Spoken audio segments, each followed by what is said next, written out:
Todos, começando aí mais uma aula de sinais e sistemas, antes da aula propriamente dita, reforçando aí de novo alguns avisos que eu já venho dado há um tempo.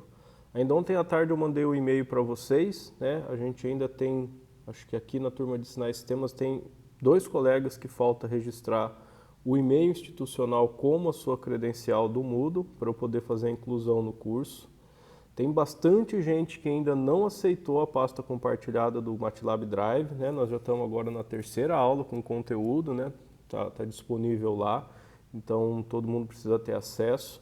E tem alguns alunos que o nome não aparece para mim na inscrição do Grader. Eu já vou mostrar isso para vocês, mas quando não aparece o nome para mim na inscrição do Grader, o que a experiência mostrou para mim é porque ainda não fez a conta do MathWorks, que vai ser essencial para o cumprimento das nossas atividades aqui nesse semestre. Como eu já tinha falado para vocês, hoje, a 1h45, foi aberto para vocês fazerem já a primeira atividade de avaliação continuada. Antes de começar a aula, já agora no início da gravação também, eu vou fazer alguns comentários lá, obviamente que vão ter dúvidas, essas dúvidas eu não tenho tempo de tirar agora no momento síncrono de aula, as dúvidas vão ser tiradas em um outro momento. Pode ser no PA, para quem puder comparecer no horário de PA, ou pode ser qualquer outro horário para quem não funcionar o horário de PA. Beleza? Então, compartilhar aqui minha tela para eu fazer uma apresentação para quem ainda não viu o Grader, que eu sei que alguns colegas também já entraram.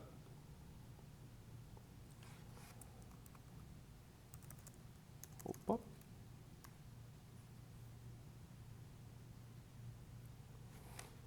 Bem, pessoal, a interface do MATLAB Grader é bastante simples de usar. Para quem tiver com o link aí da conta do MATLAB, consegue acessar o Grader a partir daqui do mosaico. Lá dentro do MATLAB Grader, obviamente que eu tenho os 2 cursos, Sinais, Sistemas e Processamento Digital de Sinais. Vocês vão estar aqui inscritos já em Sinais e Sistemas. Aqui embaixo, pessoal, dá para ver que está igual ontem. Tem 10 alunos cadastrados só. Os 2 alunos que estão faltando, pessoal, como esse cadastro ele é meio que automático, uma vez que eu fiz o e-mail, incluí o e-mail de vocês, os 2 que estão faltando são alunos que ainda não têm a conta no MathWorks, então estão bem lá atrás aí no processo para acompanhar a disciplina. Pedir aí que vocês tomem atenção, porque agora a gente está contando o prazo já de 1 semana para a entrega da primeira atividade.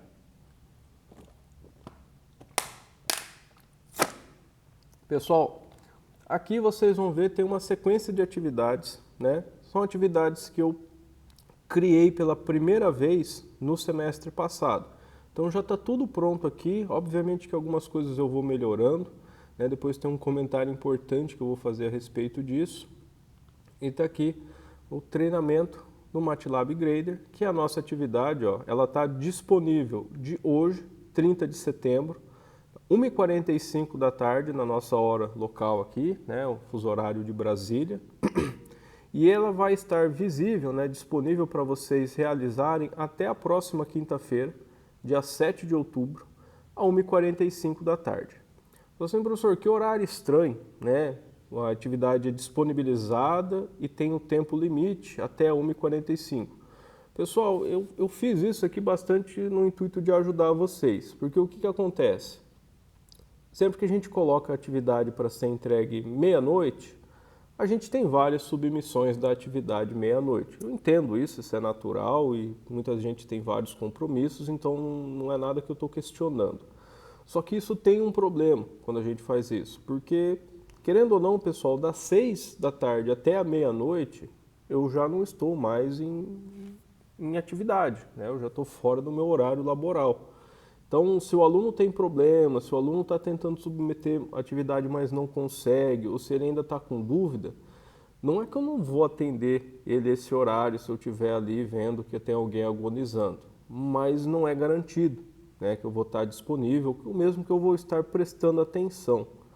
Então esse horário de 1h45 ele é interessante porque a pessoa que deixar isso daqui para a última hora vai fazer na manhã de quinta. E na manhã de quinta eu estou disponível para atender vocês. Então eu acredito que deixar aí para minutos antes do início da aula, nossa aula começa às 1h50, mas o grader aqui ele só permite que eu varie o horário de 15 em 15 minutos. Então 1h45 é minutos antes da aula, né? Mesmo assim, normalmente eu chego na UTF entre 1 e 1h30, depende um pouco, né, da rotina, eu deixo meus filhos na escola antes de vir para cá. Então 1h30 eu estou disponível aqui. Se o cara tiver com dificuldade bem pontual num único exercício, eu entro antes na sala do Meet, eu sempre, na medida do possível, tento entrar vários minutos antes aí para tirar dúvidas e tudo mais. A pessoa vai ter a oportunidade de fazer isso e não ter problemas com a entrega da atividade. Então, as atividades vão sempre estar disponíveis por uma semana inteira e vai ser sempre esse ciclo, da quinta-feira, 1h45 da tarde, até a próxima quinta-feira, 1h45 da tarde. Vocês podem submeter, né, um número ilimitado de respostas, vai valer o resultado da resposta correta. E eu consigo acompanhar vocês aqui. Obviamente eu tenho um acompanhamento bem macro aqui, ó, dos 12 alunos que eu inseri na disciplina, dos quais só tem 10, na verdade, os outros 2 ainda não aceitaram, 2 já fizeram. Pessoal, esses 2 alunos eu ainda vi ontem à noite, eles já fizeram isso, porque as outras atividades, se vocês forem ver, né, por exemplo, a atividade da semana que vem, essa propriedade de sistemas analógicos, eu ainda não alterei as datas dela, ela está com as datas do semestre passado. Ó, já teve até um aluno que tentou fazer, porque ele aceita as submissões, né? Se vai contar como nota ou não, isso é uma outra conversa, mas a plataforma aceita submissões. Vocês podem fazer a atividade como um treinamento a qualquer instante. Então aqui a gente tem um colega de vocês que já tentou fazer a atividade da semana que vem e não conseguiu. Submeteu uma resposta, mas não deu resultado. Eu vou, pessoal, já deixar um recado bem importante para vocês, desencorajá-los de fazer isso.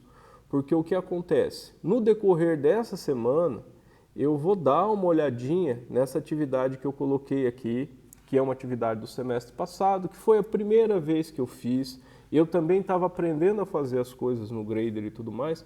Eu vou dar uma revisitada nessa atividade antes de disponibilizar para vocês. Então, o ideal, pessoal, até para não se sobrecarregar, é fazer as atividades dentro do prazo delas, né, quando elas estiverem visíveis na semana. Porque o que acontece? Imagina aqui que esse colega nosso aqui, que eu não sei quem é, eu não vou abrir aqui o detalhe para ver, tivesse acertado já as 2 atividades da semana que vem, aí ele olha assim falando, ó, por 2 semanas eu estou de férias. Só que se eu venho, pessoal, e altero o problema, a hora que eu puxo o relatório, que ele me traz um relatório de notas aqui, que eu vou importar direto no Moodle. Pelo menos essa é a ideia que vai funcionar. Vai sair tudo errado, porque o código dele não vai bater, a solução que ele apresentou não bate com o problema como está descrito hoje. Então, pessoal, eu sei que está tudo pronto aqui, que vocês vão poder navegar e tudo mais, só vou deixar esse recado importante. Quer fazer a atividade da outra semana para ver como é que era? Beleza, faça, né? Obviamente não vou proibir. Só que lembre-se, pessoal, essas atividades todas aqui, exceto a que está aberta, obviamente que eu não vou mudar a que está aberta, né? Elas são passíveis de mudança, né? No decorrer da semana aí, antes dela abrir, eu vou dar uma olhada nela para ver se não tinha algo que eu podia fazer melhor ou diferente, né? Mudar as atividades um pouco de semestre a semestre, porque senão a coisa fica muito estagnada. Se eu fizer isso, a atividade que você submeteu antes não vai contar. Pior, pessoal, esse relatório, na verdade, ele me dá várias opções aqui e algumas coisas ele só imprime do que está dentro do prazo. Então, o que foi submetido fora do prazo, normalmente a gente entende como fora do prazo o que foi feito em atraso. Mas aqui na interface do Grader, pessoal, fora do prazo, o que foi feito antes da abertura da atividade também está fora do prazo. Então, queria que todo mundo ficasse atento aí. Obviamente que quem tiver curiosidade pode aí vir ver como foram as avaliações do semestre passado e tudo mais, vai estar tudo aqui, eu não vou tirar. Eu acho até importante manter isso. Só que no decorrer do nosso semestre eu vou alterar essas atividades aqui para serem refeitas, né, conforme a gente avança. Então não entrem nessa de tentar fazer tudo agora e tudo mais, porque já se livra de tudo isso, porque simplesmente não vai acontecer, não vai funcionar dessa forma.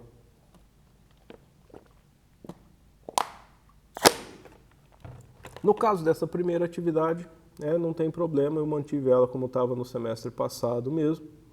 Então, vocês têm dois problemas aqui que vocês vão ter que trabalhar eles. Vamos dar uma olhada nisso para ver como funciona. Então, pedi aqui, como primeiro problema,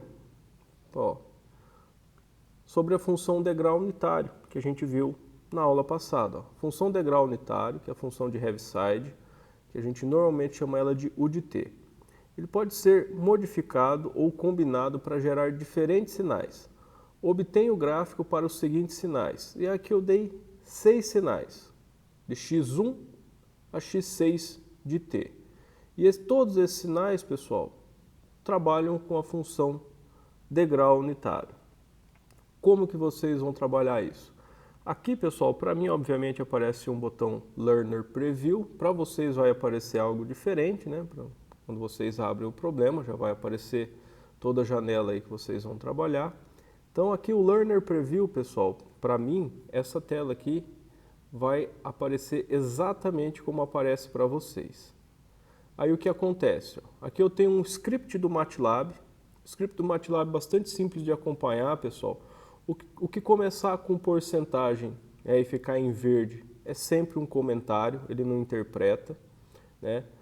As linhas que estão, pessoal, sombreadas em cinza, vocês podem ver que vocês não conseguem editá-las. Essas linhas estão bloqueadas. Essa parte do código aqui, pessoal, eu deixei fixo para vocês. Faz parte da solução, mas são conceitos que nem todo mundo ainda vai estar familiar com o MATLAB, que eu deixei então essa parte da solução pronta. E aqui, essas linhas com fundo branco, vocês podem editar livremente, né? Aqui eu deixei ela com um início, né, de uma definição das respostas. Se quiser voltar ao que estava antes, sempre dá para apertar o botão Reset. Ele avisa para você que qualquer coisa que você escreveu vai ser perdido, né? Você dá um OK e ele volta. Aí, o que acontece, pessoal? Eu tenho aqui então todo esse script onde eu vou tentar gerar esses 6 sinais, né, as funções aí x1, x2, x3 até x6. Estou usando, pessoal, várias funções do toolbox simbólico do MATLAB, então esse sims, esse simpref, né? Então, e a função Heaviside são do toolbox simbólico. O restante aqui, pessoal, em grande parte é perfumaria, né? É só para fazer a plotagem, né? Então, estou fazendo a plotagem da função, dando nome ao eixo x, um nome ao eixo y, fazendo várias plotagens. Para a gente ver como isso funciona, pessoal, posso fazer o Run Script aqui, ele vai rodar o script para nós. É sempre uma boa prática eu rodar o script e a hora que eu tiver com confiança que o resultado está correto, daí eu submeto. Então eu rodei o script, ele gerou para mim como sair daqui dessas figuras. Todo mundo é um degrau unitário, a gente pode ver, mas todo mundo é um degrau unitário na origem. E não foi exatamente o que eu pedi para fazer. Eu pedi para fazer, aqui eu tenho um degrau atrasado de 1, eu tenho um degrau adiantado de 2, eu tenho um degrau revertido no tempo, tem uma combinação de degraus aqui no final, tem várias coisas distintas. E o que eu fiz foi vários degraus, que é o que eu estou dando inicialmente como resposta. Estou fazendo só Heaviside de T. A hora que a gente submete, pessoal, na submissão ele vai pegar cada uma das avaliações que eu gerei aqui. Eu tenho 6 itens de avaliação que vão pesar no resultado. Então vocês podem ver, pessoal, a submissão ela demora mais, porque não só ele executa o código, como ele precisa testar cada avaliação. Por isso que eu reforço a mensagem. Primeiro rodem o script, porque ele roda razoavelmente rápido. A hora que você tiver já com uma expectativa que o resultado está correto, aí você submete. Mas não submetam toda vez, porque demora muito. Né? Você só vai ficar esperando a interface rodar algo que você já sabe que não está correto. E aqui, pessoal, tem os itens do meu teste. Ó. Por exemplo, a variável x1 é onde ele está testando o sinal x1 de t que eu pedi lá em cima. E ele está falando aqui para mim, falou, ó, o sinal x1 está incorretamente definido. Né? E ele tem todos os itens aqui, ó, cada um valendo uma certa porcentagem, né? E está tudo errado. Vamos mudar 1 para dentro do que foi pedido para ver o que acontece. Então, o sinal x1 de t é igual a u de t menos 1. Tá, então eu tenho o degrau unitário, que aqui é dado no MATLAB pela função Heaviside. Né? Para quem precisar de ajuda, pessoal, tem o botão aqui da documentação do MATLAB. Se vocês clicarem, vocês vão direto para a documentação. E aí vocês podem digitar a função. Por exemplo, essa função Heaviside, como que ela funciona? A documentação do MATLAB, pessoal, está toda em inglês, só que hoje em dia é bastante simples, tem vários plugins disponíveis aí para navegadores de internet que fazem a tradução, né, do conteúdo. Então tem aqui a função de Heaviside, tem aqui exatamente como ela funciona, né. Então ela simplesmente vai fazer o degrau unitário da função aqui, ou seja, vai ser 0 se x for menor que 0 e vai ser 1 se x for maior que 1. Se for igual a 0, pessoal, eu ajeitei aqui, ó. Tem uma preferência interna do MATLAB que eu já defini, que o Heaviside na origem, ou seja, né, não estando para variável independente igual a 0, vale 1. Está aqui como 1 simbólico, porque a função inteira é simbólica, ou seja, é um detalhe aqui um pouco mais esotérico do toolbox simbólico, mas que já está resolvido para vocês, né? Não precisam se preocupar. Então, basicamente, o que ele vai fazer aqui é o degrau de Heaviside do argumento que tem aqui. E no caso é a função t que eu declarei. Tá, mas eu quero o degrau u de t menos 1. Então, é Heaviside t menos 1. Vamos rodar o script.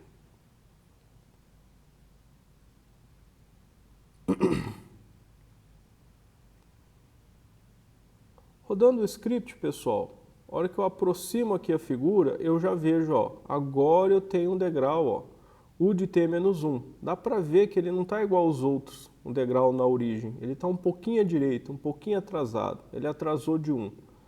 Agora parece certo. Vamos submeter só para ver esse resultado. Então, de novo, a submissão demora razoavelmente mais tempo. Por isso que a gente vai tentar resolver o problema inteiro antes de submeter. Isso é uma boa prática para vocês. Mas aqui eu estou só fazendo um pontapé inicial. Olha lá, o item 1 está correto. Ganhei 17% da questão. Então, no final do dia, pessoal, a hora que vocês entregarem, fizerem todos os resultados, vocês podem ter acertado 100%, vocês podem ter um acerto parcial, vocês podem não ter acertado nada ou podem não ter nem feito. No final do dia, eu vou ter um relatório dessas atividades aqui, com o nome de cada aluno, quanto que tirou em cada exercício. E isso, pessoal, vai direto para o Moodle. Aí lá no Moodle, no final de toda quinta-feira, como ele termina a 1h45 e eu começo a aula já às 1h50, se a rotina automatizada funcionar, é uma questão de eu dar uns 2 cliques aqui na interface, essas notas já vão para o Moodle, as notas já vão estar disponíveis antes mesmo de eu começar a aula. Se o pessoal de Curitiba estiver me enganando ainda e isso não funcionar, aí eu vou ter que fazer a transcrição manual, é algo que eu vou fazer aí só ao fim da tarde, após a minha última aula às 5h30, mas ainda na quinta-feira eu consigo atualizar a nota de todo mundo no Moodle. Mas lembre-se, pessoal, a ideia é verifiquem o que o código o que o problema está pedindo, ajustem o código. Eu sempre vou dar um código inicial para vocês agora no início, né, para vocês terem um ponto de partida para trabalhar, né, e a hora que vocês estiverem com tudo pronto, rodando o script, verificando os resultados, aí vocês submetam. Percebeu que errou alguma coisa lá no meio, e aí viu aqui uma cagada, mas era T-1, esse primeiro eu coloquei mais, mas é só colocar menos. Submete de novo. De novo, vocês podem submeter isso quantas vezes forem necessárias. Não vai perder nota, eu estou aceitando infinitas submissões. E a nota mais alta que vocês tiverem é a nota que vai sair na hora que eu puxar um relatório. Então, aqui eu posso zerar tudo. Toda vez que eu começar um problema novo, eu vou zerar todas as soluções aqui para não ficar nota antiga aqui de quem fez um teste primeiro. Então, é isso aqui que eu falei para vocês, que vocês têm que tomar cuidado, que às vezes vocês fazem o da semana que vem, né? Só que aí eu mudei, e aí a hora que eu fizer as alterações no problema, eu vou pedir para ele recalcular todas as soluções. A hora que ele recalcular todas as soluções, né, se eu mudei o problema, tudo que já pudesse estar de certo aqui, vai ficar errado. Então essa é uma parte importante aí, mesmo que você tenha o interesse e a disponibilidade de ficar fazendo isso adiante para aprender mais o MATLAB ou porque você se identifica com a matéria, lembre que você vai precisar fazer de novo na semana, porque é quase certo que eu vou mudar, mesmo que seja um detalhe pequeno, eu vou mudar para não ficar aí com aquela coisa de ficar com os mesmos problemas aí semestre atrás de semestre, estagnando aí a dinâmica da disciplina. Dúvidas, pessoal?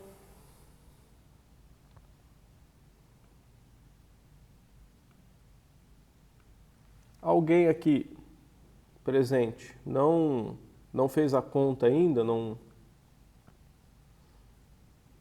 está com acesso ao MATLAB Grader, ou dos presentes aqui todo mundo tem? Professor, eu estou sem acesso, mas eu tenho a conta. Tá, eu já mandei o convite para todo mundo, Murilo.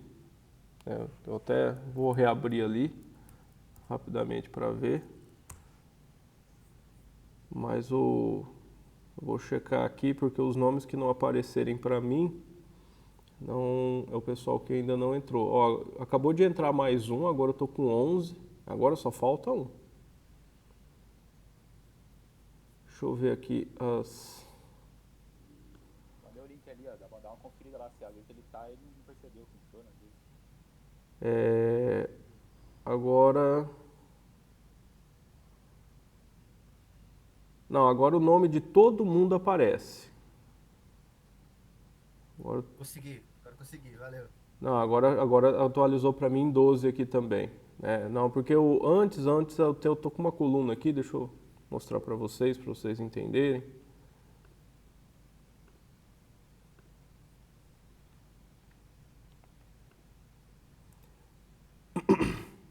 Vocês estão vendo? Estão vendo minha tela? Sim, professor. Eu tenho aqui então a coluna, ó, todo mundo. Aí o que acontecia? Eu tenho o e-mail de todo mundo aqui, né, institucional, só que nem sempre o nome estava aparecendo na frente. Às vezes aqui estava vazio, tinha uns tracinhos, né? É porque a pessoa, né, ou ainda não tinha entrado, ou ela ainda não tinha conta no MathWorks.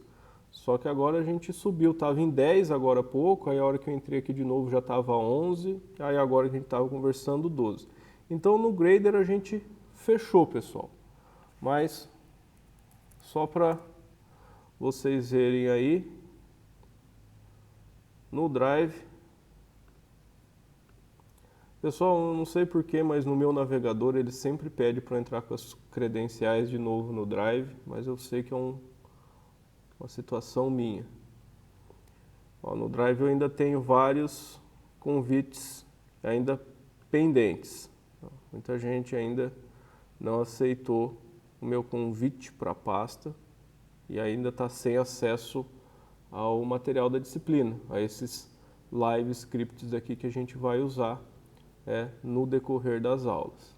Então, É importante esse passo aí também. E temos 2 colegas, mais uma vez lembrando, que precisam mudar as credenciais do Moodle para a gente poder para eu poder incluir vocês no Moodle, ter acesso às notas, ao material, né, e eu poder usar aí o sistema automatizado do Grader para poder jogar essas notas lá sem ter que sofrer manualmente.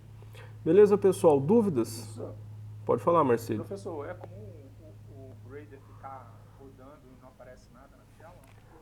O senhor confirmou aí todo mundo presente, mas para mim não aparece nada aqui na tela. Acesso e nada também.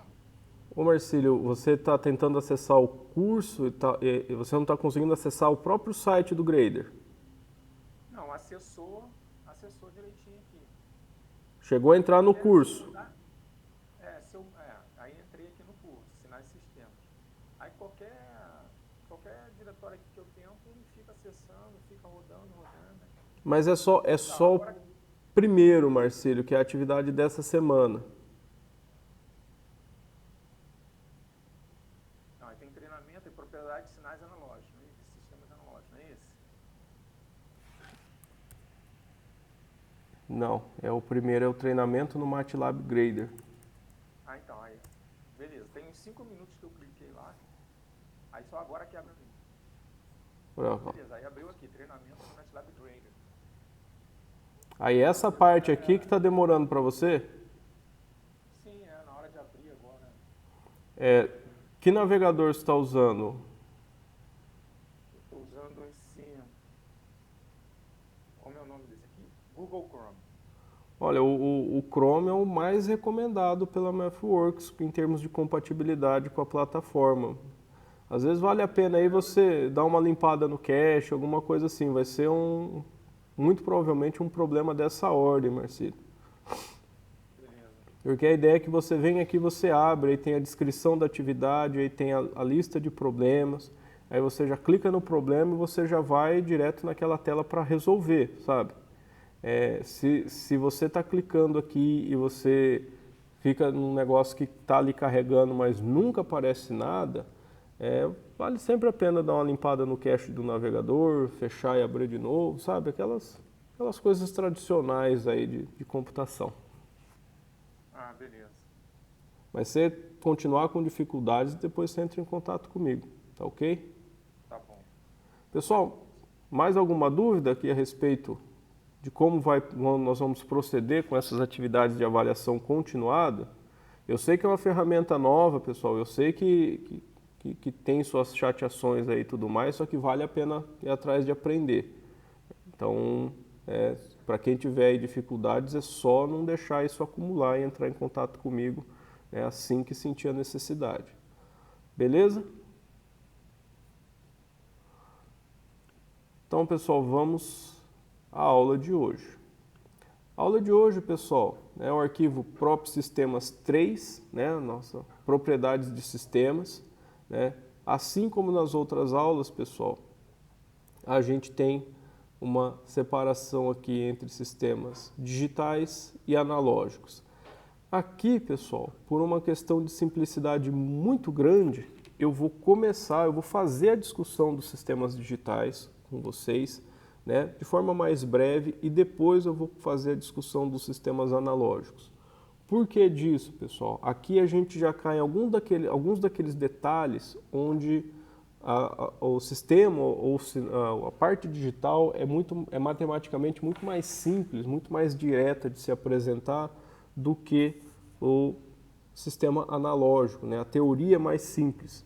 E aí faz sentido, vale a pena a gente ter esse investimento de tempo aqui, discutindo mais detalhadamente o sistema digital. E aí depois a gente usa isso como base para o sistema analógico. Beleza? Qualquer coisa, pessoal, se você tiver problema de áudio ou qualquer outra coisa, vocês me avisam. Então, pessoal, na nossa primeira aula, eu falei para vocês sobre propriedades de sinais, onde a gente discutiu quase que exclusivamente os sinais analógicos. Hoje a gente vai para as propriedades dos sistemas. Pessoal, tem um microfone aberto aí, ou mais de um, que está vindo um ruído. Vou pedir por favor que feche. Então, sistemas digitais, pessoal, a gente tem um entendimento de sistemas como algo que faz uma operação ou uma transformação no sinal. Então, um exemplo simples, um sistema amplificador. Um sistema amplificador, pessoal, se eu chamar o sinal de saída como Y e o sinal de entrada como X, que é a prática corrente nossa, né, a saída Y e a entrada X, um sistema amplificador pode ser descrito como Y de N igual a 2 vezes X de N. Ou seja, num sistema digital, eu estou simplesmente pegando um valor armazenado numa certa posição de memória aqui, o que é o meu X de N, multiplicando por 2 e jogando para uma outra posição de memória, onde vai estar o meu sinal de saída. É uma operação trivial da gente fazer em sistemas digitais.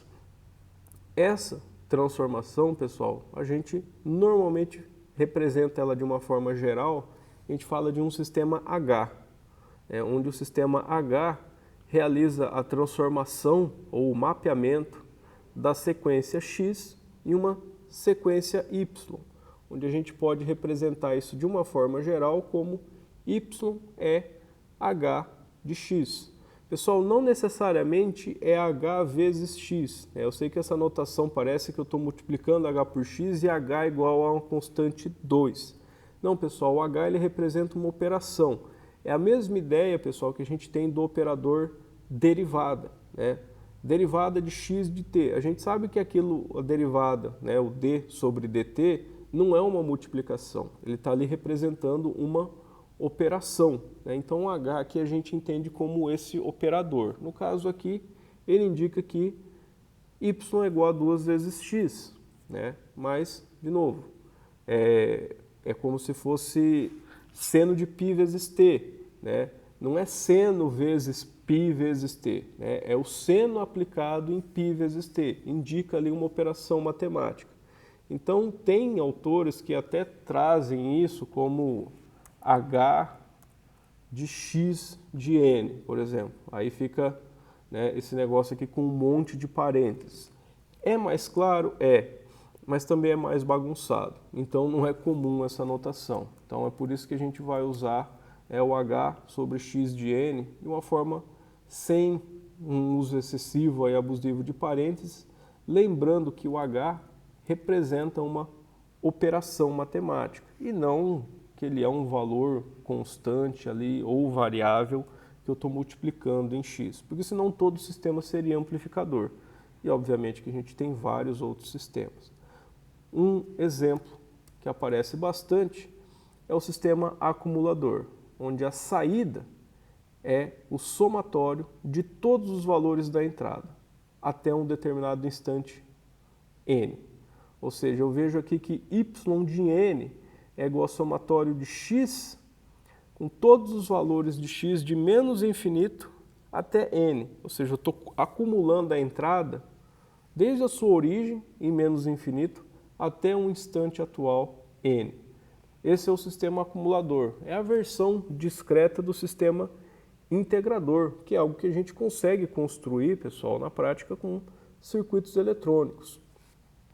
O sistema acumulador é um sistema que, apesar de ser bastante simples, né, não tão simples quanto o amplificador, a gente já começa a ver que em algumas situações a gente pode ter problemas com o sistema. Por exemplo, aqui no sistema amplificador, pessoal, qualquer que seja o sinal de entrada x, a gente sabe que eu vou ter uma saída y. Não existe nenhum número real que possa colocar aqui em x que multiplicado por 2 não exista. Então, x é um sinal com domínio qualquer valor real, y vai ser o meu sinal de saída com domínio também qualquer valor real. No sistema acumulador, a gente já sabe que isso não pode ser verdade, porque eu estou falando aqui de uma soma infinita, né? O limite inferior do somatório aqui é infinito. E uma soma infinita, pessoal, nem sempre converge. Por exemplo, se a minha entrada é um sinal constante, x de n é igual a 1, esse somatório aqui já vai para infinito. Ou seja, o sistema acumulador, pessoal, não é qualquer sinal de entrada x que faz parte do domínio do sistema, ou seja, tem uma saída, um sinal de saída definido.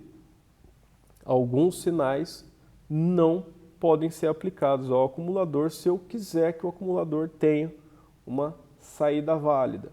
Isso, pessoal, não é uma propriedade dos sinais, porque se fosse a gente estava perdido, né? Porque existe uma infinidade de sinais. Isso, pessoal, a gente vai entender como uma propriedade do sistema. Aí facilita bastante a nossa classificação. A gente vai entender que o sistema tem algumas propriedades. Pessoal, uma outra ideia muito importante que a gente vai emprestar da álgebra linear é a ideia do produto interno. Pessoal, eu sei que essa não é a notação de produto interno que vocês viram, né, com esses colchetes angulares aqui em volta, mas é a mais comum na nossa área. Vocês usavam a notação de produto interno vetorial, que normalmente era só com um ponto em negrito, né, entre x e y. Mas a ideia aqui, pessoal, funciona exatamente da mesma forma. O produto interno é uma medida para nós, falando em sinais, de quanto um sinal é parecido com o outro. É uma medida de semelhança entre os sinais, no produto interno entre x e y. E isso vem, pessoal, também do entendimento de vetores. O produto interno entre vetores, ele dá para mim, né, uma medida se aqueles vetores são colineares ou não. Se os vetores são exatamente colineares, né, são paralelos, o produto interno dá o seu valor máximo. Se os vetores são perpendiculares, estão em direções completamente distintas, o produto interno sempre dá zero. É uma medida de semelhança. Se o produto interno dá zero, os caras não são nada parecidos. Um está indo para um lado, o outro está indo para o outro. A gente diz que eles são independentes, né? Isso vocês viram lá em vetores. A gente vai ter uma generalização desse conceito aqui na análise de sinais, que é o produto interno de sinais. Aqui no produto interno, ele pode dar um valor não nulo, ou seja, a gente fala que os sinais possuem uma certa semelhança, ou ele pode dar exatamente zero. E aí a gente também traz aquela mesma ideia que a gente tinha de álgebra linear para cá. Quando o produto interno dá zero, a gente fala que os sinais são ortogonais, né? Que um sinal é ortogonal ao outro. E aí, obviamente, que a gente já está abusando da ideia de ortogonalidade, né? Ortogonalidade a gente sempre lembra de um ângulo, né? De geometria analítica, né? São 90 graus entre as duas coisas. Mas e um sinal, né, que está definido como uma função matemática? Pessoal, a gente tem algumas funções matemáticas onde é fácil essa interpretação desses 90 graus. Por exemplo, um seno e um cosseno. Entre um seno e um cosseno, pessoal, a gente tem um deslocamento de 90 graus. E não vai ser nenhum choque para ninguém se a gente colocar um seno como x e um cosseno como y, que o produto interno deles vai dar zero. Eles são ortogonais. Só que mesmo quando a gente sai dessas funções trigonométricas, onde a gente ainda mantém uma certa ideia de ortogonalidade por causa de um deslocamento angular que eu possa colocar, funções mais gerais, por exemplo, o degrau unitário. Posso medir se o degrau unitário é ortogonal em relação a uma outra função? Posso, né? Então a gente tem uma ideia bem mais geral de ortogonalidade, pessoal, e essa ideia é central, né? Os resultados, as transformadas que vocês aprenderam, transformada de Fourier, transformada de Laplace, transformada Z, séries de Fourier, pessoal, todos aqueles resultados eles eram bastante importantes e resultavam em tratamentos algébricos bastante simples, porque cada uma daquelas bases, daquelas transformadas, eram funções ortogonais. Então a ideia de ortogonalidade aqui para nós ela vai ser bastante central. E a gente tira isso do produto interno, que é muito mais simples de ser entendido aqui, ó.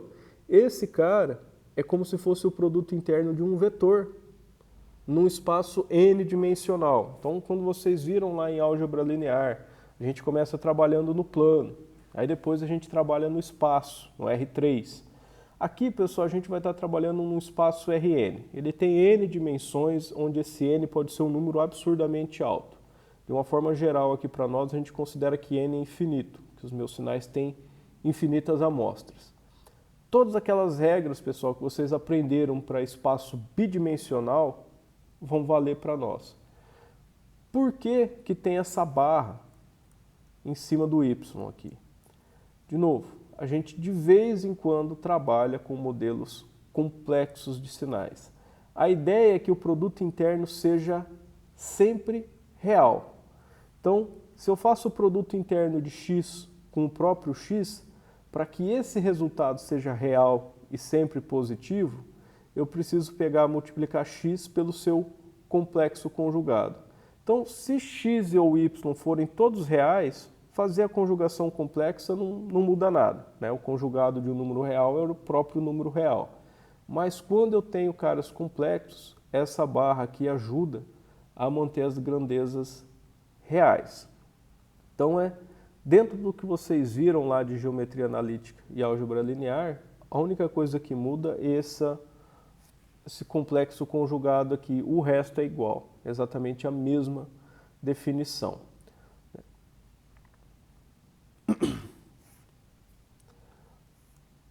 Um outro detalhe importante que também é emprestado do geometria analítica e álgebra linear é que quando eu faço o produto interno de um sinal com ele próprio, né,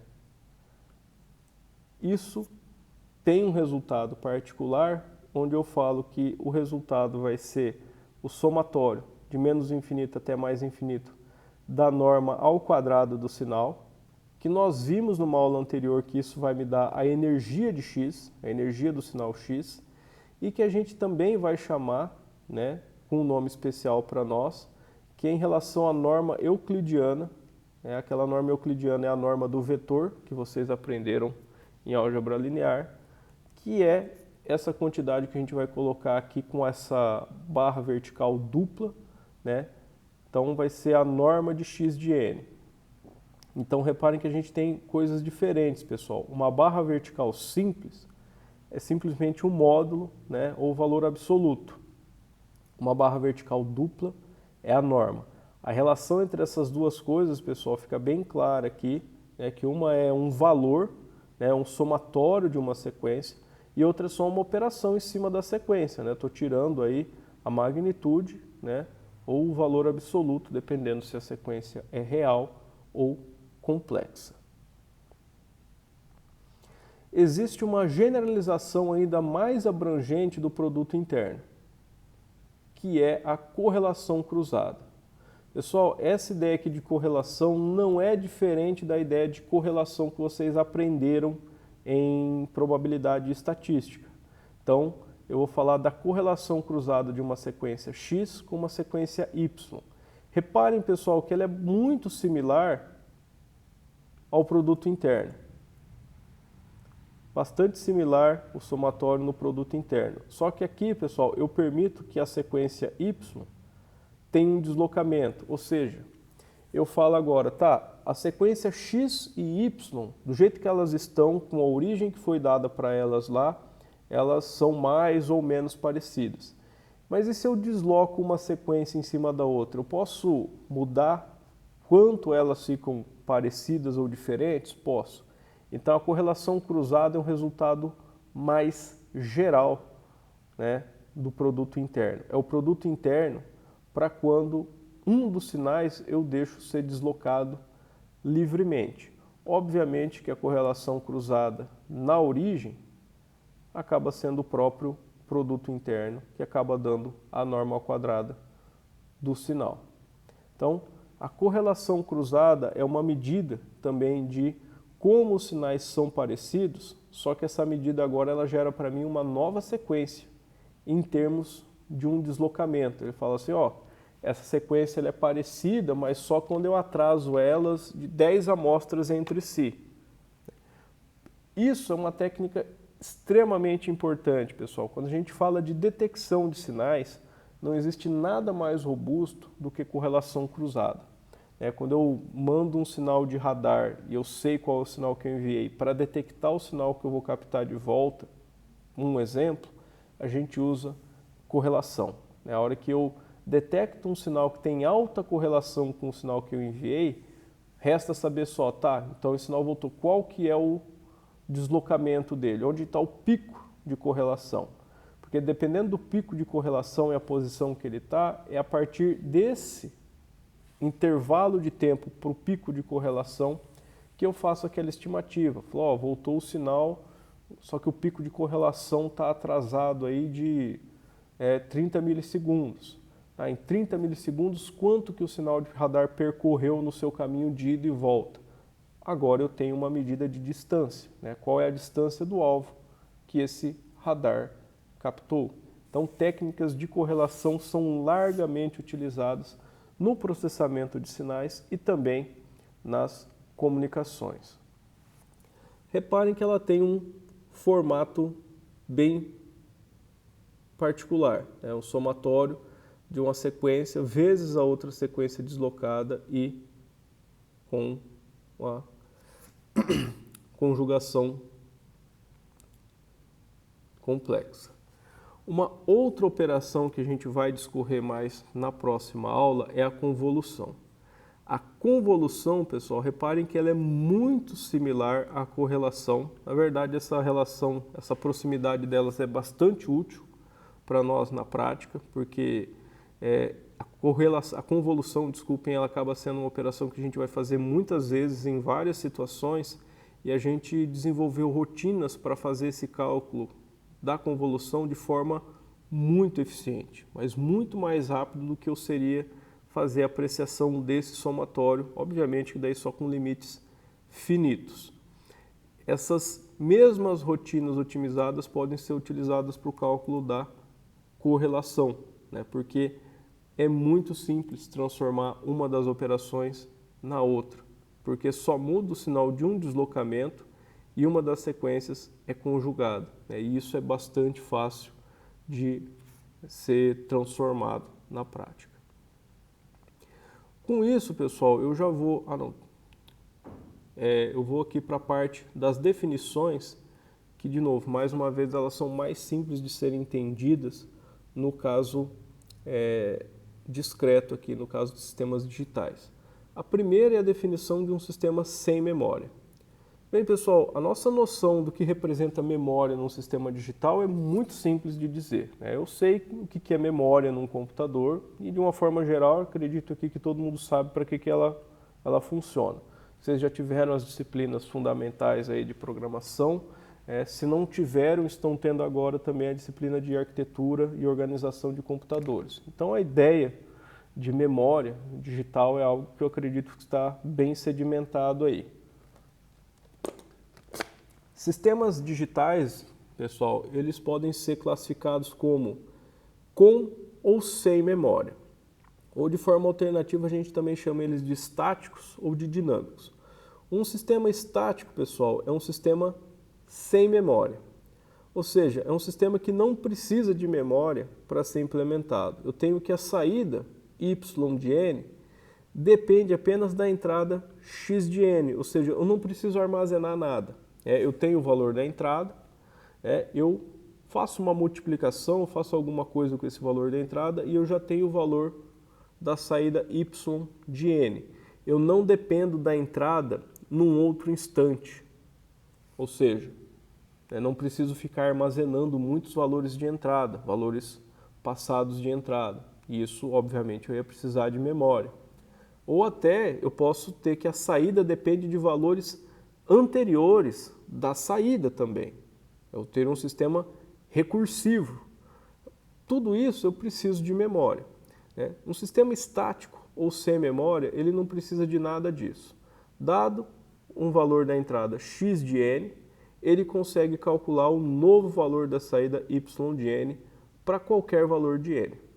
Então, um sistema sem memória é um sistema bastante trivial. Quase sempre, pessoal, a gente vai ter o exemplo clássico aí do sistema sem memória como o sistema amplificador. Mais interessante, pessoal, vão ser os sistemas dinâmicos. sistemas dinâmicos, eles precisam de memória na sua operação, né? A saída y de n para um determinado instante n, ele vai depender da entrada x de n e da saída y de n, ou no caso ou, em outros instantes. Ou seja, y de n pode depender de x de n e x de n menos 1, que era a entrada anterior.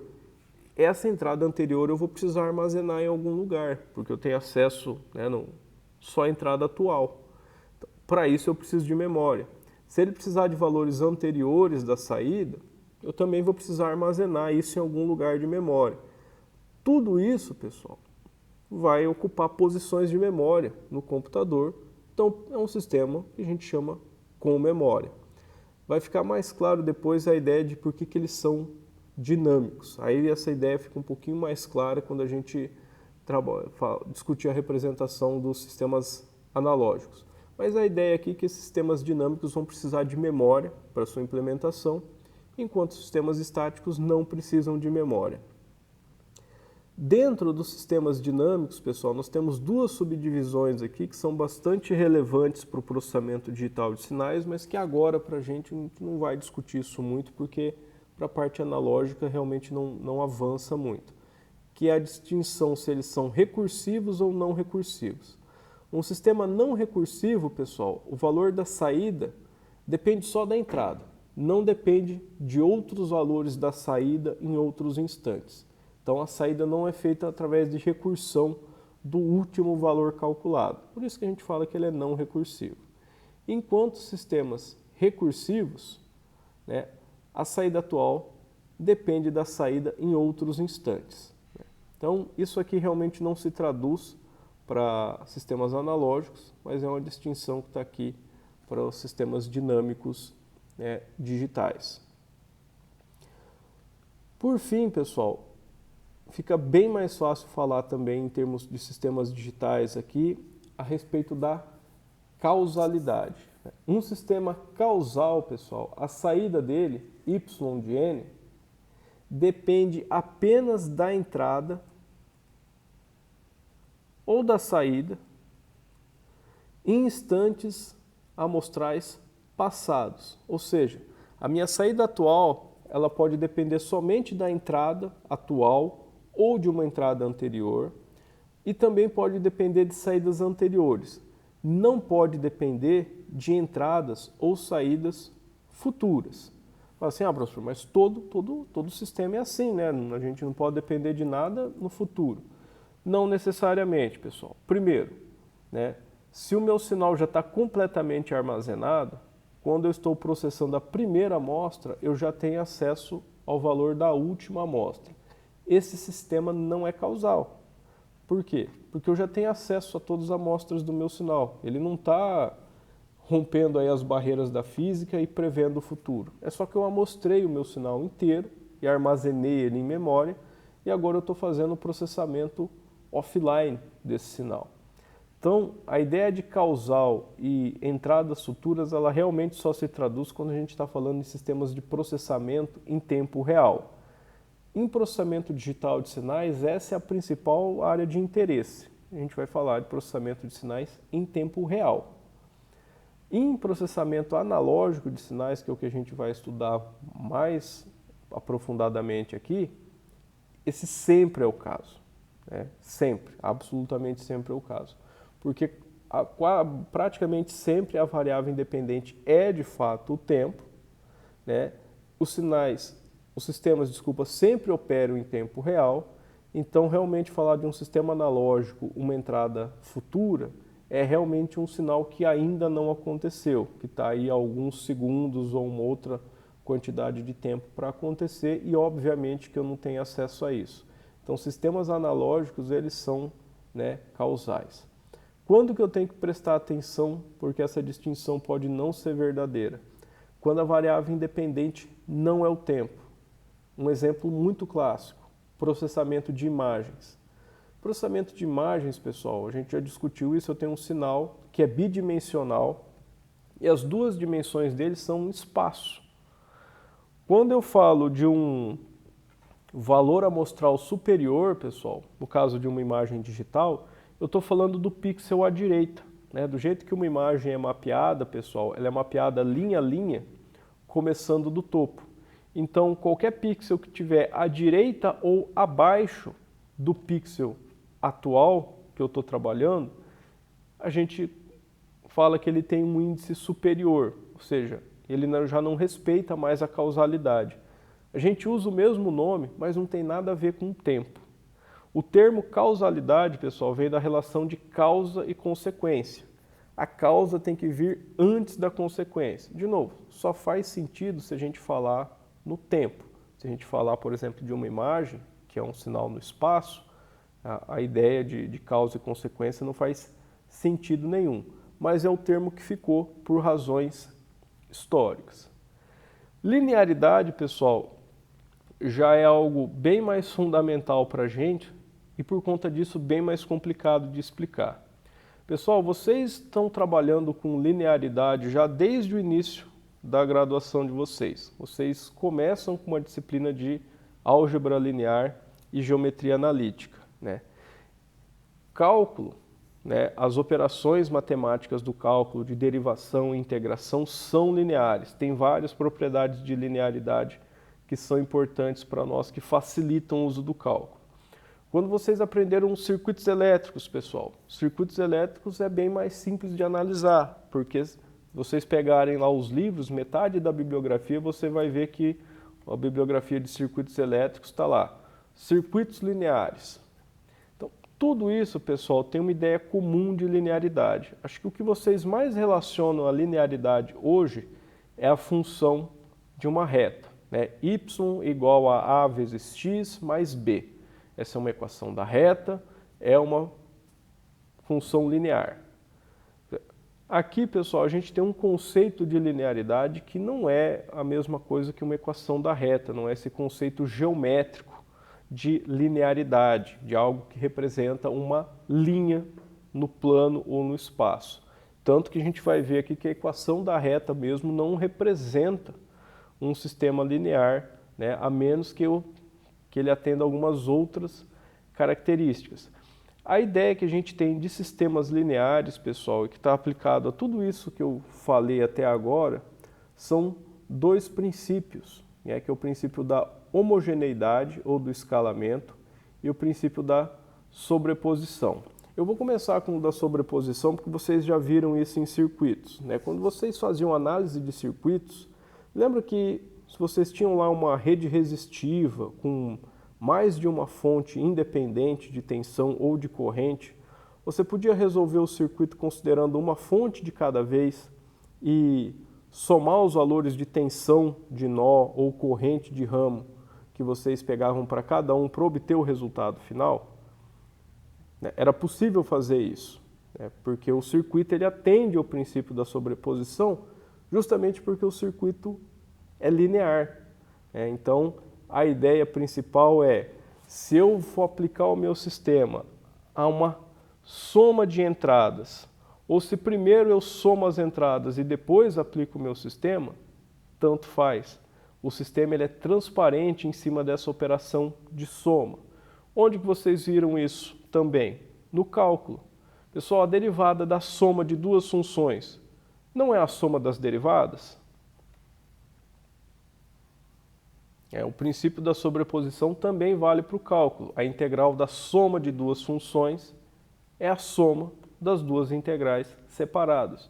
Tudo aquilo, pessoal, era o princípio da sobreposição atuando ali, porque todas aquelas operações, toda aquela matemática que vocês viram era linear. A homogeneidade, pessoal, é uma questão de escalamento. Por exemplo, a derivada de duas vezes uma função vai ser duas vezes a derivada da função. Esse fator de escala que eu estou aplicando, ele tanto faz se ele é aplicado dentro ou fora da operação, né? Não vai fazer diferença. Aqui a gente tem a mesma ideia. De uma forma geral, pessoal, se eu tenho um sinal x e um sinal y e dois valores escalares, a e b, e eu tenho um sistema linear H, eu tenho que aplicar o H em A vezes X mais B vezes Y é a mesma coisa que fazer A com H aplicado em X mais B com H aplicado em Y. Ou seja, esse H ele distribui em cima da soma e ele permuta, né, ou melhor dizendo, comuta com a multiplicação por um escalar A ou B. Isso é a ideia fundamental de linearidade. Se isso for aceito, é satisfeito, melhor dizendo, pelo meu sistema H, o sistema H é linear. Se não for, ele não é linear. Um resultado particular, que a gente chama de corolário da linearidade, é que se a entrada é zero, para todos os valores de entrada forem zero, a saída obrigatoriamente tem que ser zero. Esse aqui é um resultado importante para aquele exemplo que eu citei da equação da reta. A equação da reta, pessoal, ela só é a representação de um sistema linear se o coeficiente linear dela, o b, né, aquele valor onde ele cruza o eixo y, for zero. Porque quando a entrada é zero, a saída tem que ser zero. Senão o sistema não é linear. Ou seja, só uma equação da reta que passa pela origem é um sistema linear. Ou seja, o amplificador é linear. Mas o amplificador com uma soma constante não é mais um sistema linear. Então, isso vai fazer uma diferença muito grande na prática para nós vamos ver depois. Aqui tem todo um desenvolvimento, pessoal, mas que eu vou fazer ele em mais detalhes só para o caso contínuo. Aqui tem a última propriedade que eu quero discutir com vocês, que é a questão da invariância no tempo. Pessoal, a invariância no tempo, de novo, é uma propriedade do sistema. Sinais, pessoal, a gente sempre considera que variam no tempo, né? A ideia de um sinal é que ele varie no tempo. Um sinal constante, ele não transporta muita informação. Ele é só aquele valor constante. Sinais que variam já são mais interessantes. A questão é se os sistemas variam no tempo ou não. Aqui, pessoal, eu sempre faço um análogo de uma experiência de laboratório. Pessoal, se a gente estivesse hoje aqui no laboratório e eu estivesse fazendo um ensaio com vocês, como vocês fizeram em PCE lá atrás, por exemplo, um circuito de carga do capacitor. Peço para vocês pegarem lá um valor de resistência, um valor de capacitância, montar o circuito, alimentar ali com uma tensão de 10 volts de uma fonte paralela e levantar ali a curva de carga do capacitor. Isso daí vai dar um resultado, né? Esse resultado vai depender do valor da resistência, do valor da capacitância, vai depender da fonte, né, de que valor eu coloquei para carregar lá, mas eu vou ter um tempo ali de carga desse circuito. E a gente fez esse experimento agora. Pessoal, se eu fizer esse mesmo experimento daqui 10 minutos, eu tenho o mesmo resultado? Vou olhar para vocês aqui. Se eu repetir esse experimento, pessoal, de carga do capacitor daqui 10 minutos, o resultado é o mesmo? Sim ou não?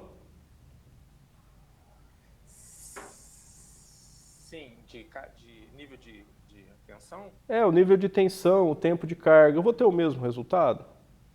Sim, partindo do mesmo ponto, sim, né? A gente espera que sim, né? É a nossa expectativa. Qual que é a única diferença? É que ao invés de obter o resultado agora, eu vou só obter o resultado daqui 10 minutos. Correto. Se eu fizer o experimento hoje, o resultado sai hoje. Se eu fizer o experimento daqui 10 minutos, o resultado sai daqui 10 minutos. Se eu fizer o mesmo experimento semana que vem, vou ter o mesmo resultado. Só que só vou ter o resultado semana que vem.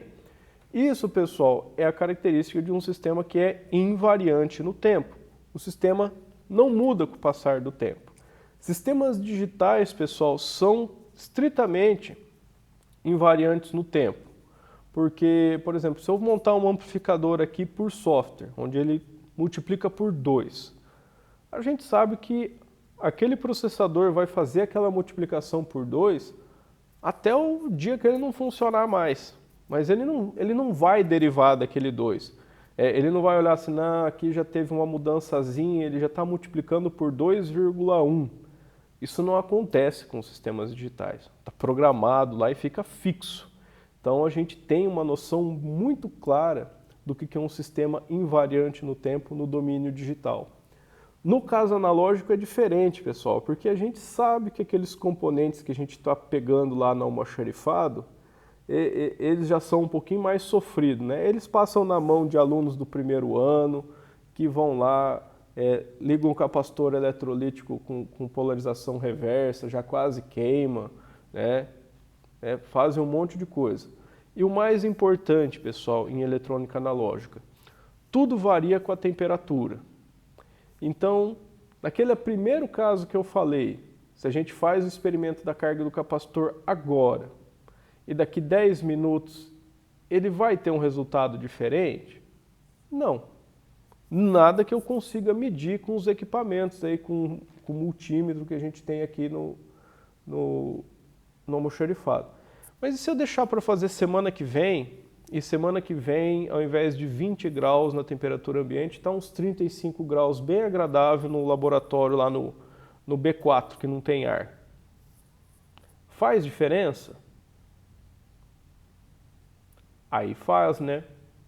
Faz porque aumenta um pouco a temperatura, a gente sabe que tem uma mudança no valor da resistência, tem uma mudança no valor da capacitância, e isso vai ocasionar uma mudança no comportamento do meu circuito.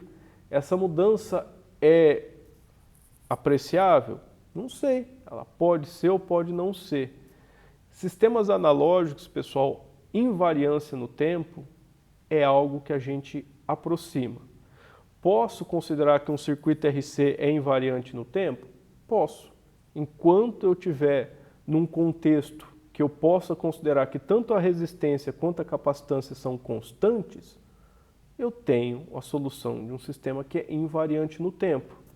Mas se eu tiver, por exemplo, resistências ou capacitâncias que são variáveis, que variam com a temperatura ou variam com outras questões, por exemplo, se eu tiver uma resistência, um termistor que varia fortemente com a temperatura, eu não vou ter um resultado diferente? Um resultado onde qualquer aproximação de que a resistência é constante não é um bom resultado, não vai convergir com a realidade. Esse é um sistema aí que a gente obviamente considera como variante no tempo. Então, eu quero que vocês tenham isso em mente, pessoal. A gente vai usar muito o contexto da invariância no tempo aqui, só que vocês têm que entender que principalmente em sistemas analógicos, pessoal, a invariância no tempo, ela é algo aproximado. Por exemplo, a gente pode considerar o carro como um sistema mecânico invariante no tempo. Se eu pego meu carro ali no estacionamento agora, né, e paro ele no portão e acelero e vejo quanto tempo ele demora para ele chegar a 100 aqui dentro do estacionamento da UTF que está vazio, eu vou ter uma medida. Se eu fizer isso amanhã, depois, né, indefinido, eu vou ter uma medida. Vai variar um pouquinho? Vai. Né? Por exemplo, se eu tiver com o tanque cheio ou com o tanque vazio, eu tenho um peso diferente no carro. Mas se tiver só eu dirigindo, então eu tenho uma variação ali. O carro, fundamentalmente, ele é um sistema variante no tempo, porque mesmo se eu contar que só eu estou dirigindo, não tem mais ninguém, não tem mais ninguém carregado no carro, ainda a quantidade de combustível que está no tanque influencia na performance mecânica do carro. E essa quantidade de combustível, ela muda o tempo inteiro, porque o carro está consumindo combustível enquanto ele anda. Isso é apreciável, pessoal, se eu for fazer um teste de arrancada aqui no estacionamento para ver quanto tempo ele demora para chegar a 100? Não. Isso vai ser uma correção ínfima na qualidade dos resultados. Então, para uma boa aproximação, pelo menos para alguns minutos de rodagem, eu posso considerar o carro como um sistema invariante no tempo. Uma outra situação onde isso não é verdade, um foguete. Um foguete, pessoal, ele anda queimando a maior parte da sua massa. Então, quando a gente vai colocar um foguete em órbita, qualquer aproximação para resolver ali as equações de Newton, considerando a massa do foguete como constante, não vai dar nenhum resultado que presta, porque eu tenho uma dinâmica bem diferente ali. O foguete, quanto mais longe do ponto de partida dele ele está, mais acelerado ele está. A aceleração dele só aumenta, porque ele normalmente é projetado para ter um empuxo fixo, né? Ele vai ter um empuxo fixo ali da queima, só que conforme ele queima, né, o combustível do foguete costuma ser 90% do peso do foguete. Conforme ele queima aquele combustível, ele vai ficando com uma fração da massa que ele tinha. Estou aplicando a mesma força para uma massa que está caindo, a aceleração vai aumentando. Então a equação do foguete, que é uma equação clássica da física para a área de aeroespaço, obviamente que ela não pode considerar em nenhum momento o foguete como um sistema invariante no tempo. Ele é variante no tempo. A massa dele muda, toda a dinâmica dele muda por causa, né, a dinâmica dele é a aceleração, é força, né, dividido pela massa vai me dar aceleração e a massa está diminuindo com o passar do tempo. Então, tem situações, pessoal, que a gente vai considerar que um sistema analógico é invariante no tempo, mas a gente sempre tem que lembrar que, principalmente para sistemas analógicos, isso é aproximado, não vai passar de uma aproximação. Na prática, sistemas analógicos são quase sempre variantes no tempo. É que essa variação pode ser pequena ou em longo prazo. E aí, para uma observação, para um ensaio, a gente pode considerar que ele é invariante, né? Mas, de novo, sempre lembrando como uma aproximação. Por último aqui, pessoal, aquela ideia que eu comecei a desenvolver com vocês no sistema acumulador, que é a ideia de estabilidade. A estabilidade do sistema, pessoal, a gente vai entender de uma forma bem simples. O sistema ele vai ser estável se, enquanto a entrada for finita, a saída também é finita. Ou seja, se a entrada não tiver valores que vão para infinito, a saída também não vai ter nenhum valor que vai para infinito. Esse é o critério de estabilidade que a gente usa na análise de sinais e de sistemas. Ou seja, né, no caso do sistema acumulador, que a gente viu lá atrás, se eu aplico nele uma entrada perfeitamente comportada, só com valores finitos, o sinal de entrada constante, x de n igual a 1, eu sei que o somatório diverge, né? Eu sei que aquele somatório vai para infinito. Então o acumulador é um sistema instável, porque ele não garante que a saída dele permanece finita enquanto a entrada for finita. Então, isso é a ideia que a gente vai ter de estabilidade. Enquanto, né, se a entrada for finita, a saída também ser, a gente considera que os sistemas vão ser estáveis, né, dentro do critério. Visitando agora em mais detalhe, pessoal, os sistemas analógicos, então, né, é um pouquinho mais fácil discutir certos conceitos, né, porque a matemática é mais simples no tempo discreto, mas vendo eles agora para o caso contínuo. Eu não tenho mais o sistema acumulador. Agora, no tempo contínuo, eu tenho o sistema integrador. E, de novo, essa integral aqui, pessoal, definida com limite de integração de menos infinito a t, essa integral ela tem um nome para nós, que vocês viram lá atrás em cálculo. Essa integral é a antiderivada. Essa daqui é a integral que é a operação inversa da derivada, dá o resultado inverso da derivada. Porque não é para qualquer limite de integração que eu obtenho o resultado inverso da derivada. Lembra? A integração sem os limites, ela sempre sobra uma constante ali, né, que se eu derivo, eu volto para o resultado original. Mas para obter o resultado exato, eu preciso obter aquela constante. Aquela constante só sai se eu fizer a integração, né, da chamada antiderivada, que é essa integral de menos infinito a t da minha função x resultando na função y. Assim como no caso discreto, pessoal, esse sistema integrador aqui, ele já tem problemas se eu coloco uma entrada constante. Se o meu sinal x de t é um sinal, por exemplo, de tensão constante, 1 volt, essa integral já diverge, ou seja, tem aqui um sistema instável, né? Porque nem todos os sinais de entrada estão no domínio, né, do sistema para obter um sinal de saída válido. De novo, eu não falo que o problema está na entrada x de t igual a 1, né? O problema está no sistema.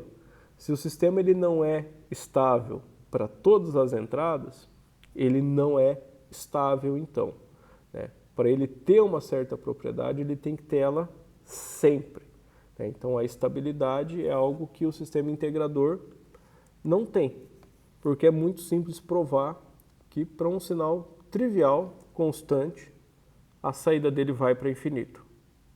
Então ele não é um sistema estável. Aqui, pessoal, está uma das razões de eu ter feito o caso discreto primeiro. Aqui a gente tem o produto interno, pessoal. Só que o salto aqui de generalização entre o produto interno que vocês viram em geometria analítica e álgebra linear e o que eu estou apresentando aqui para o caso contínuo, ele já é pior, porque agora eu tenho uma integração ali.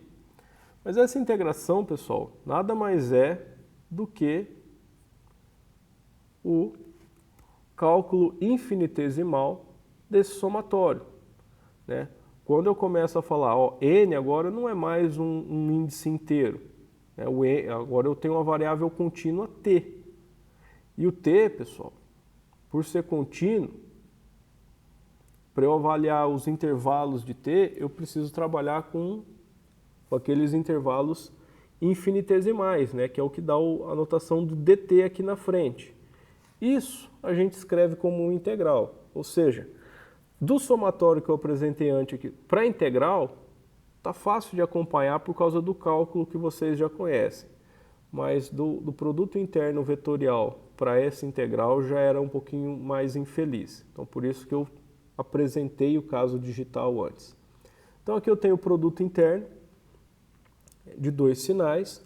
A conjugação existe aí pela mesma razão. A ideia é que o produto interno de x com ele próprio sempre seja real e positivo. Aqui também tem a relação do produto interno com a energia do sinal e a sua norma euclidiana, né, que é o dado aí com uma barra dupla. A gente também tem a generalização da correlação cruzada, né, o produto interno de sinais que estão deslocados. Reparem que ele é uma função do deslocamento. Obviamente, de novo, aqui eu repito toda a ideia que é uma integração.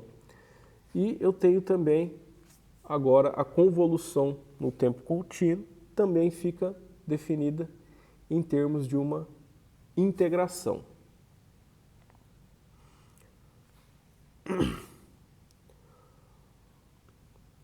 Algo que a gente vai visitar em maior detalhe no decorrer da disciplina, pessoal, é que alguns sistemas analógicos, por exemplo, o sistema integrador, que a gente viu lá em cima, y de t é igual à integral de menos infinito a t de x de tal de tal, onde tal aqui é só uma variável dummy de integração. Então tenho essa equação que representa o meu sistema integrador. Só que eu posso derivar essa equação dos dois lados da igualdade. E eu tenho aqui, pessoal, por um artefato de visual aqui, ele não está mostrando, mas tem uma barra aqui. Eu só estou com, eu não sei se é uma dificuldade aqui do MATLAB novo, eu não consegui fazer mais agora sim, achei, beleza, isso. Virou um botão, tá, o atalho teclado mudou, agora é Shift Command+, é por isso que não estava funcionando.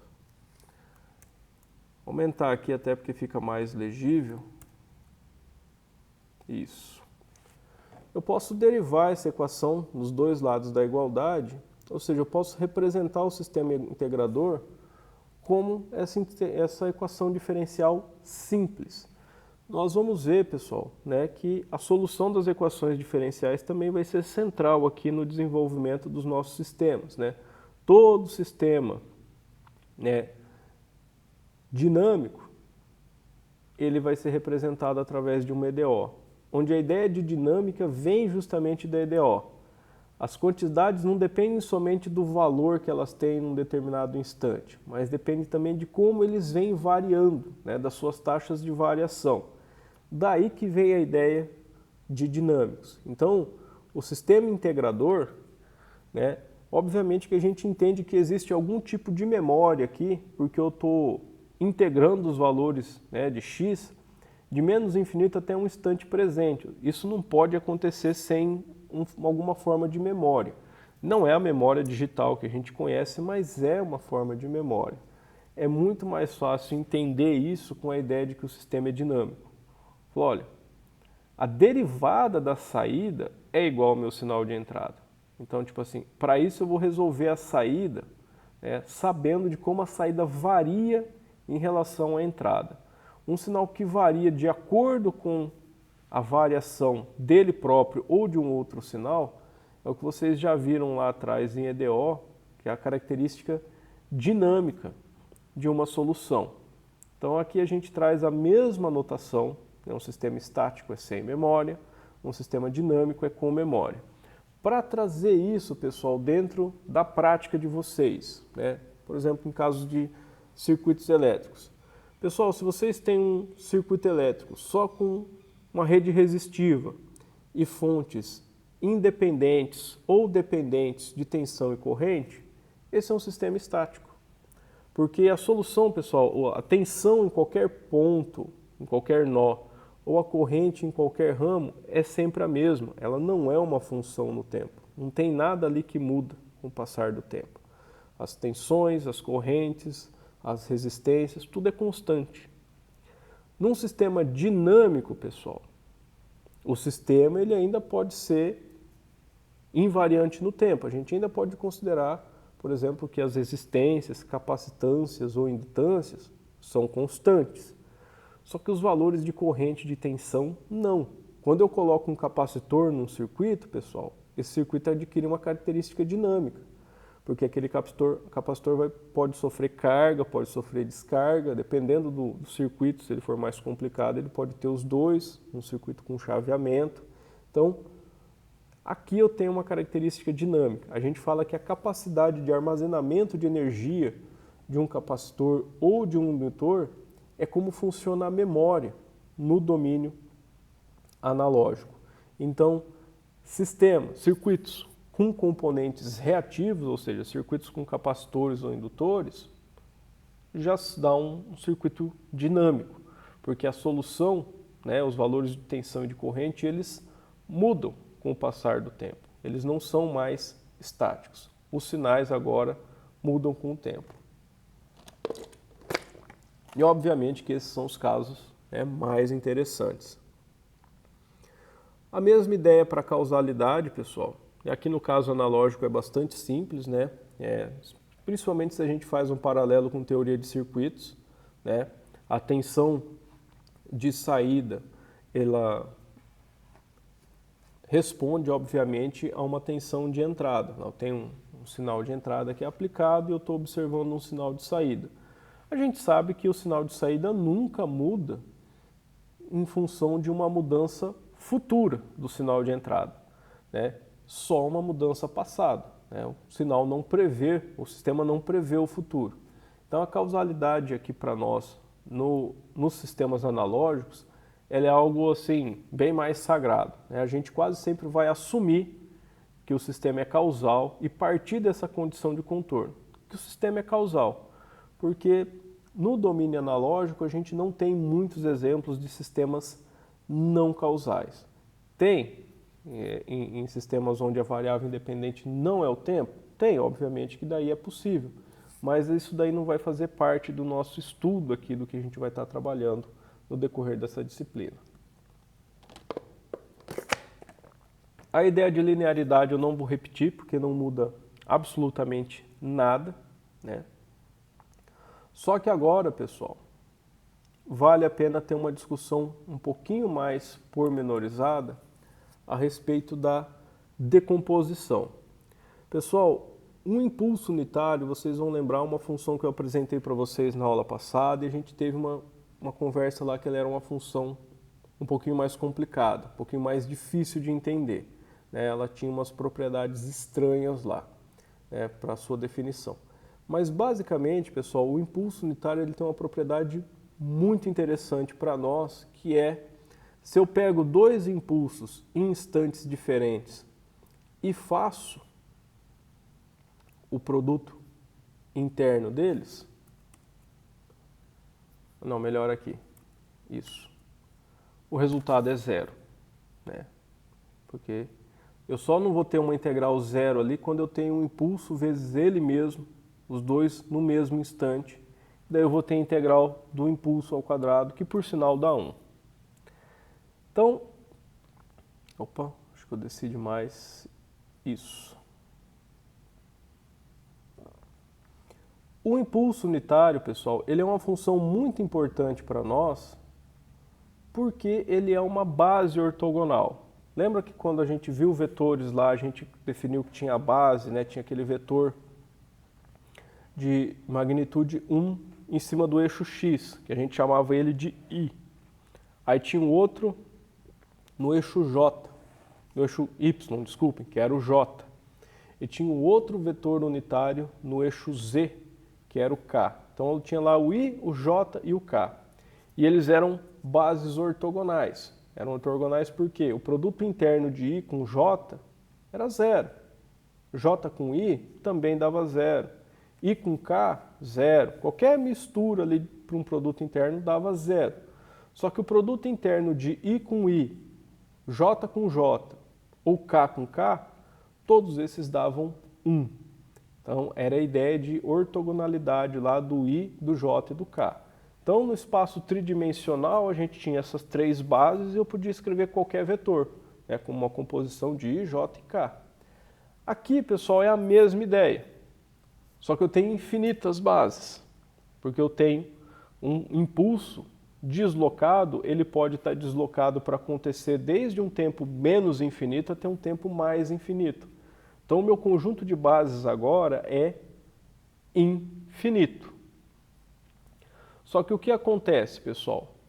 Pela própria propriedade do impulso unitário, essa integração aqui dá o próprio sinal x, ou seja, se eu integro de menos infinito até mais infinito, x de tal vezes delta de t menos tal de tal, o que ele vai fazer é que ele vai pegar cada instante, cada impulso deslocado de tal aqui e vai assumir o sinal x de tal naquele instante.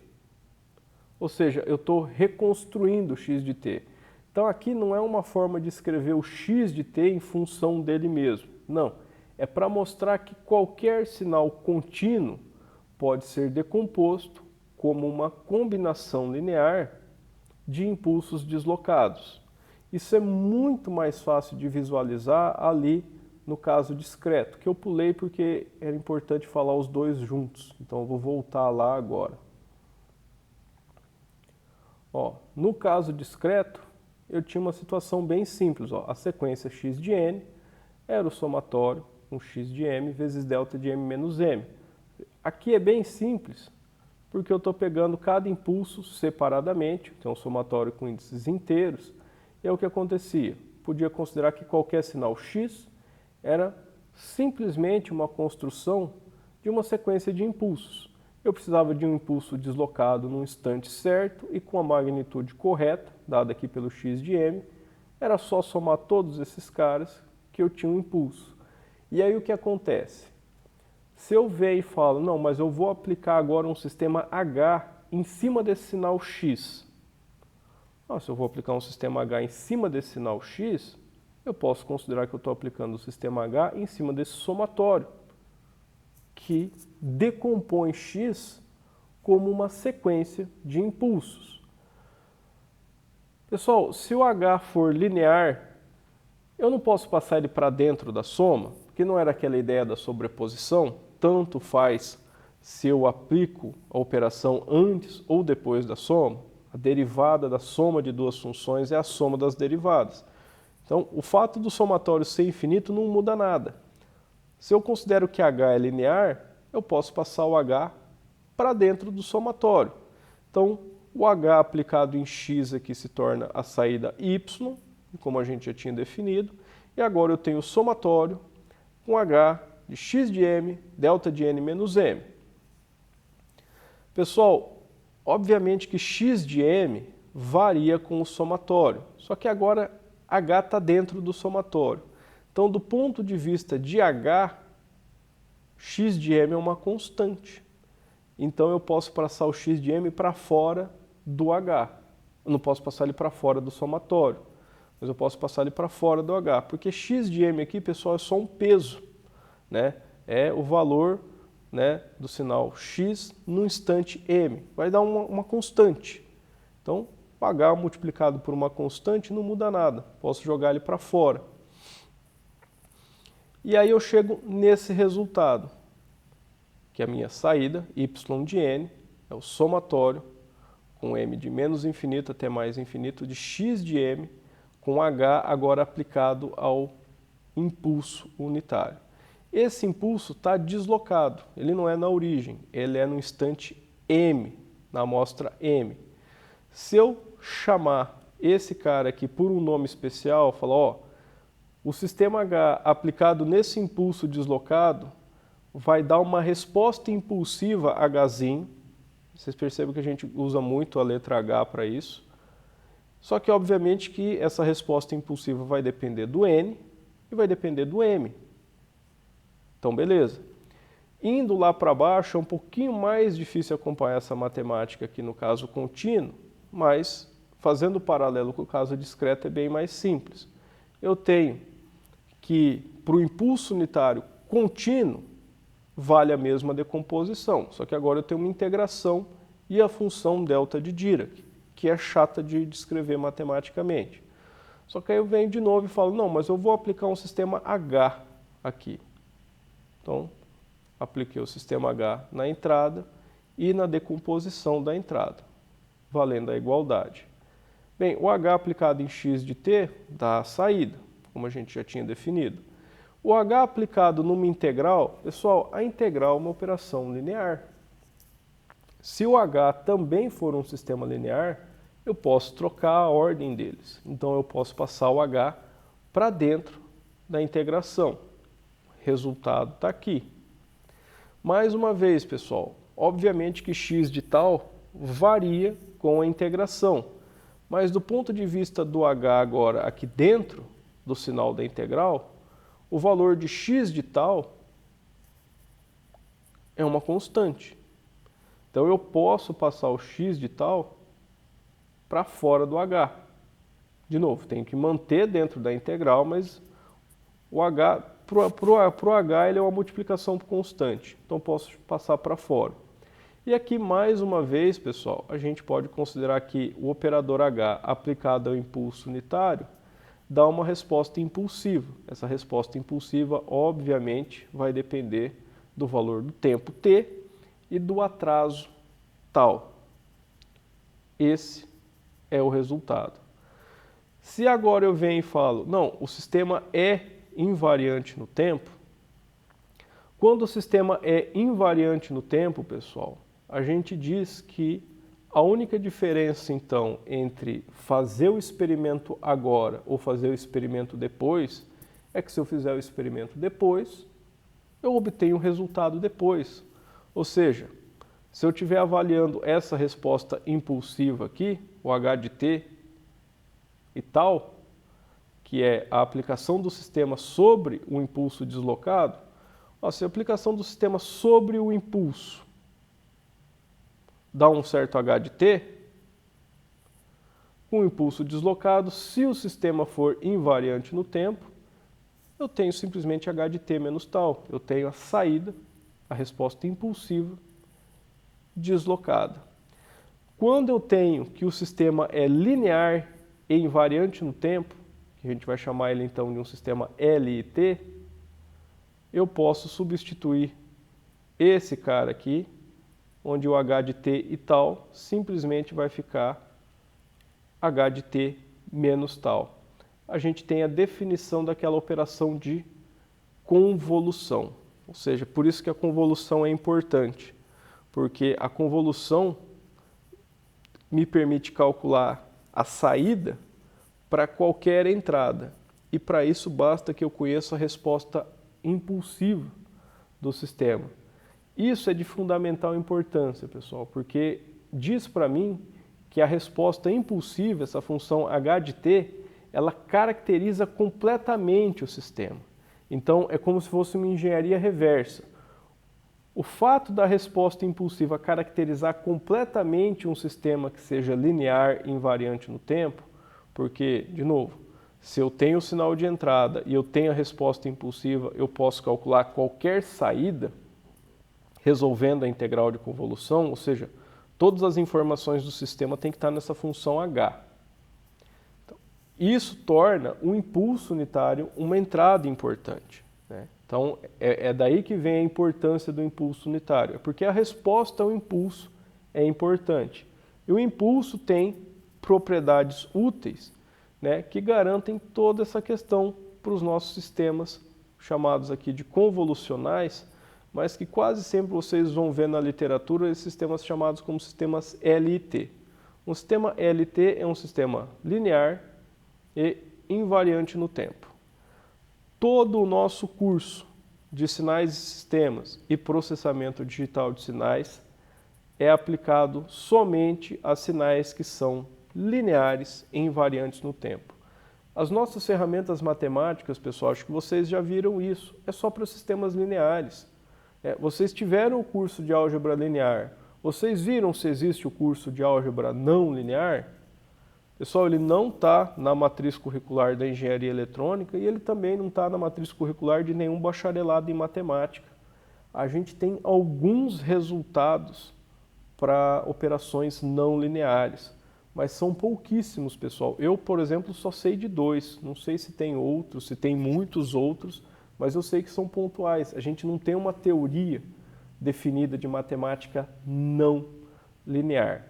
A invariância no tempo, como eu falei para vocês, ela é menos importante. Obviamente que ela é necessária para a definição exata, só que quase sempre, do ponto de vista de um ensaio, de um experimento que a gente vai fazer, ou no instante de operação de um sistema, a gente pode assumir que ali naquele instante ele é invariante no tempo, mesmo que aproximadamente. Então, os resultados ainda valem. Mas por que tudo isso é importante? Pessoal, todas aquelas ferramentas, séries de Fourier, transformada de Fourier, transformada de Laplace, transformada Z e ainda algumas outras ferramentas que vocês vão ver comigo nessa disciplina e na disciplina de processamento digital de sinais, esses caras só funcionam, só estão definidos para sistemas lineares e invariantes do tempo.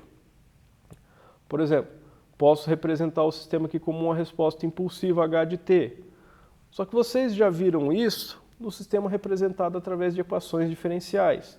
Eu tenho uma equação diferencial, ordinária, linear, com coeficientes constantes.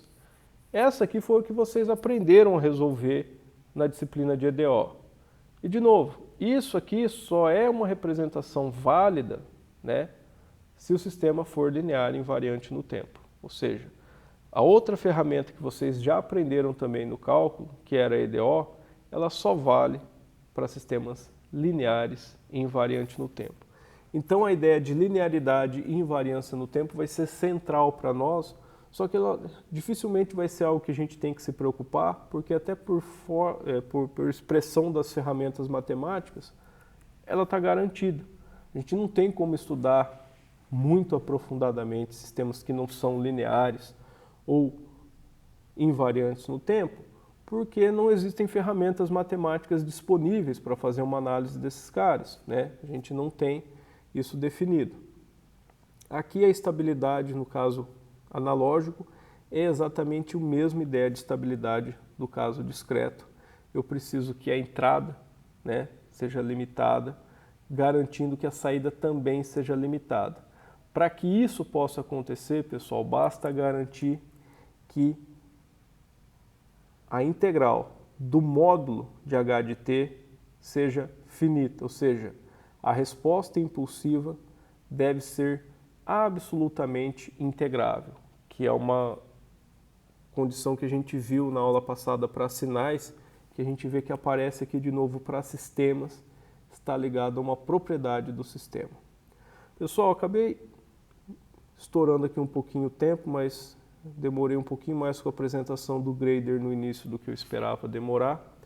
Hoje eu sabia que era uma aula que ia tomar grande parte do tempo aí, mas igual eu falei, algumas aulas vão ser assim, eu tenho mais coisas para falar, mais coisas para apresentar, outras a gente vai trabalhar mais. Mas apesar aí de já ter estourado o tempo, gostaria de, antes de finalizar, perguntar se ficou alguma dúvida.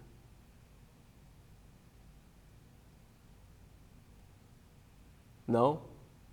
Ninguém quer aumentar o tempo de aula? Bem, pessoal. Vou assistir esse vídeo umas 3 vezes depois.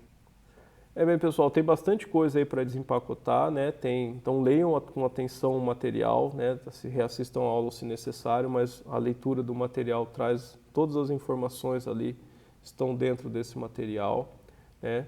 Então já vou agradecer a presença de todos, desejo um bom fim de semana e a gente se vê na terça-feira. Falou, boa tarde, bom final de semana. Falou, professor, até mais. Falou. Tchau. Tchau, tchau.